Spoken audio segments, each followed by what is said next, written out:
ప్రయాణం అంటే ఎన్నో ఆశలు, గమ్యం చేరుకోవాలనే తపన. కానీ విధి ఆడిన వింత నాటకంలో ఇప్పుడు ఆ ఆశలు అన్నీ ఆవిరైపోయాయి. తెల్లవారుజామున నిశ్శబ్దంగా ఉన్న వడదొర రహదారి ఒక్కసారిగా ఆర్తనాదాలతో నిండిపోయింది. వేగంగా వెళ్తున్న లగ్జరీ బస్సు ముందున్న ట్రక్కును బలంగా ఢీకొట్టింది. ప్రమాదం ఎంత తీవ్రంగా ఉందంటే బస్సు ముందు భాగం మొత్తం పూర్తిగా నుజ్జునుజ్జైపోయింది. ఈ ఘటన 6 ప్రాణాలను బలి తీసుకుంది.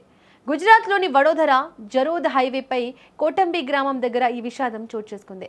తెల్లవారుజామున అందరూ గాఢ నిద్రలో ఉన్న సమయంలోనే ఈ ఘోరం జరిగింది.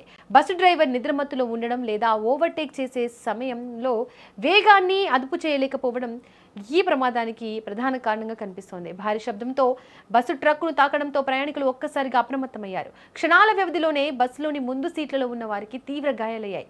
అక్కడికక్కడే 6 ప్రాణాలు కోల్పోయారు. ప్రమాద సమాచారం అందుకున్న వెంటనే జరోద్ పోలీసులు సంఘటన స్థలానికి చేరుకున్నారు. పరిస్థితి తీవ్రతను గమనించిన పోలీసులు ఎన్డీఆర్ఎఫ్ బృందాలను రంగంలోకి దించారు. బస్సులో చిక్కుకున్న ప్రయాణికులను బయటకు తీయడానికి రెస్క్యూ టీమ్స్ తీవ్రంగా శ్రమించాయి. ప్రమాదంలో సుమారు 20 మందికి పైగా తీవ్ర గాయాలయ్యాయి. గాయపడిన వారిని వెంటనే సమీపంలోని ఆసుపత్రులకు తరలించారు. ప్రస్తుతం వారికి మెరుగైన వైద్యం అందుతోంది. కొందరి పరిస్థితి ఇంకా విషమంగానే ఉన్నట్లు తెలుస్తోంది.